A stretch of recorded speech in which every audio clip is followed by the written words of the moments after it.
জুলাই সনদ নিয়ে বিতর্ক কার্যকর সংসদ বাস্তবায়নের চ্যালেঞ্জ বলে মন্তব্য করেছেন স্পিকার হাফিজ উদ্দিন আহমদ বীর বিক্রম। তিনি বলেন, স্পিকার ও ডেপুটি স্পিকার সংসদে নিরপেক্ষ আম্পায়ারের ভূমিকা পালন করবে। স্পিকার নির্বাচিত হওয়ার পর জাতীয় স্মৃতিসৌধে ও জিয়াউর রহমানের সমাধিতে শ্রদ্ধা জানিয়ে একথা বলেন স্পিকার। এ সময় তার সঙ্গে ছিলেন deputy speaker barrister Kaiser Kamal.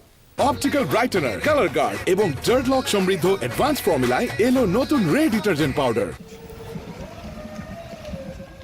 নবনির্বাচিত স্পিকার হাফিজ উদ্দিন আহমদ বীর বিক্রম ও deputy speaker barrister Kaiser Kamal সাভারে জাতীয় স্মৃতিসৌধে ৭১-এর বীর শহীদদের প্রতি শ্রদ্ধা জানান।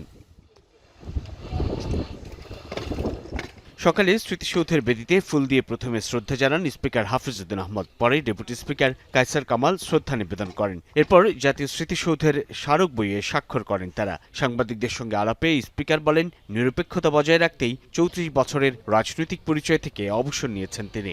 আমরা একটি ঐক্যবদ্ধ জাতি দেখতে চাই, ঐক্যবদ্ধ সংসদ দেখতে চাই। বিরোধী দলকে আমরা পর্যাপ্ত সুযোগ দিতে চাই। বাংলাদেশ জাতীয়তাবাদী দল থেকে পদত্যাগ করেছি, যাতে করে নিরপেক্ষভাবে তারা যেন আমাদের উপর আস্থা রাখতে পারে, এবং আমরা বিরোধী দলের সকল ধরনের সহযোগিতা আমরা কামনা করছি। আশা করি তারা সব ধরনের সহযোগিতা করবেন। সাভার থেকে ফেরার পথে প্রয়াত রাষ্ট্রপতি জিয়াউর রহমান ও সাবেক প্রধানমন্ত্রী বেগম খালেদা জিয়ার সমাধিতে শ্রদ্ধা জানান নতুন স্পিকার ও ডেপুটি স্পিকার। জিয়াউর রহমানের সঙ্গে রণাঙ্গনের যুদ্ধের আর খালেদা জিয়ার সঙ্গে দীর্ঘ রাজনীতির স্মৃতিচারণ করেন স্পিকার। সংসদের প্রথম অধিবেশনে বিরোধী জোটের ওয়াকআউট প্রসঙ্গেও কথা বলেন তিনি। সংসদে ওয়াকআউট করা এটা দীর্ঘদিনের প্রচলিত রীতি।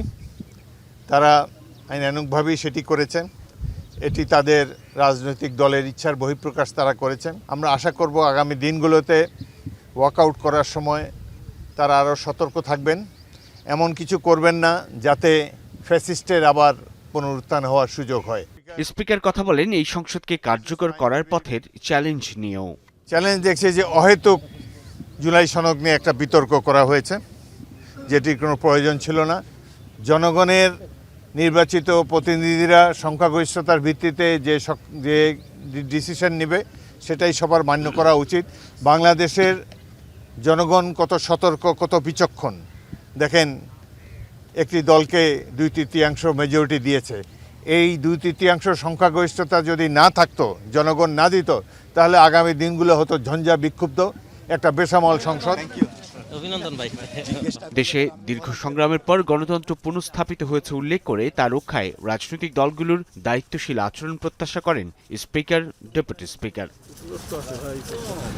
সাইফুদ্দিন রবিন, যমুনা নিউজ, ঢাকা।